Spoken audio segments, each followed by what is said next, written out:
We will now break it down for you how exactly the escalation began and where it is at the moment. We'll tell you what exactly led to the Israel-Iran escalation. We are telling you in a timeline. Now, it was on the 13th of April 2024 that Iran had fired missiles and drones in a direct attack on Israel. So this all began, the drone attack began on the 13th of April. This then was followed by July 13th. Now, that's the time when Israel strikes killed Hamas military leader Mohammad Dave. This attack took place in Gaza. Now, on the 30th of July 2024, Hamas leader Haniyeh meets Khamenei during his visit to Iran. Now, this was a very crucial meeting that was taking place between Khamenei and Haniyeh.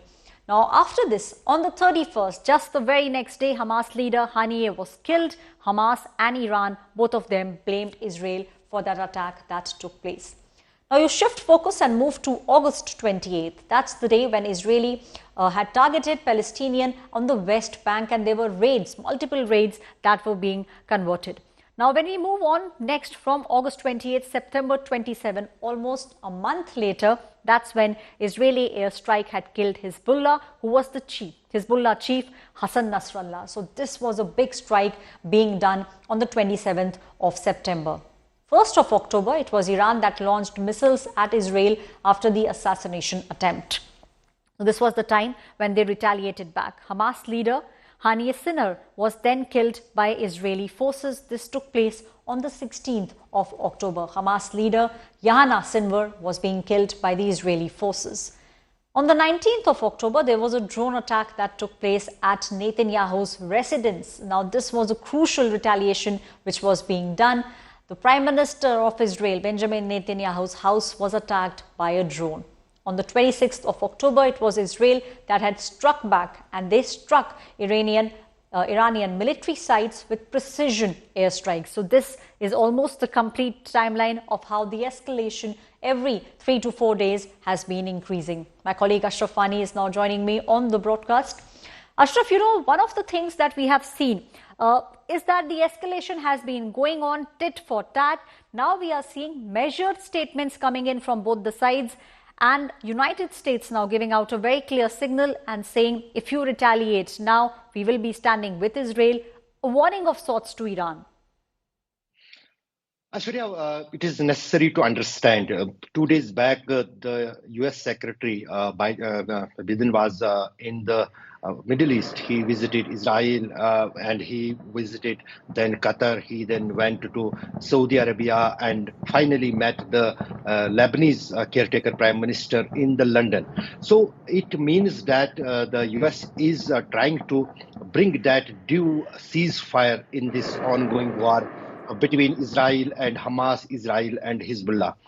Here, it was a compulsion for the Israel, particularly as you mentioned in a report just a while back, that when a drone from Hezbollah targeted and hit the one of the residences of Netanyahu, that was an embracement for the Israel and IDF. And how that drone managed to reach the Israeli Prime Minister's residential house. In fact, some sources are saying that it hit the bedroom of the Netanyahu in that particular house. That was very much embracement for the IDF and the capabilities of air defense systems.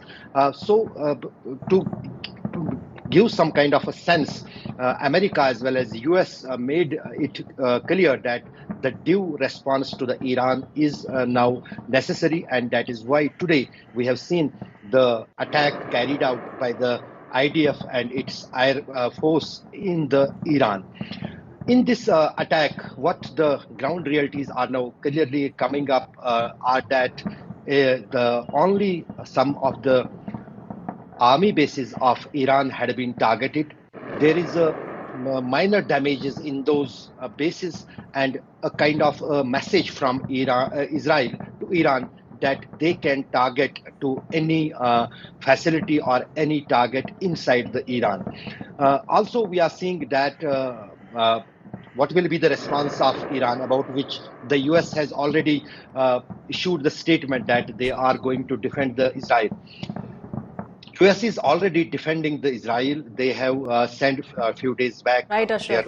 anti-air space systems with 100 US Right. troops to the Israel, and also the additional warplanes That's of my colleague F-16. Ashraf Wani, who's But giving us details.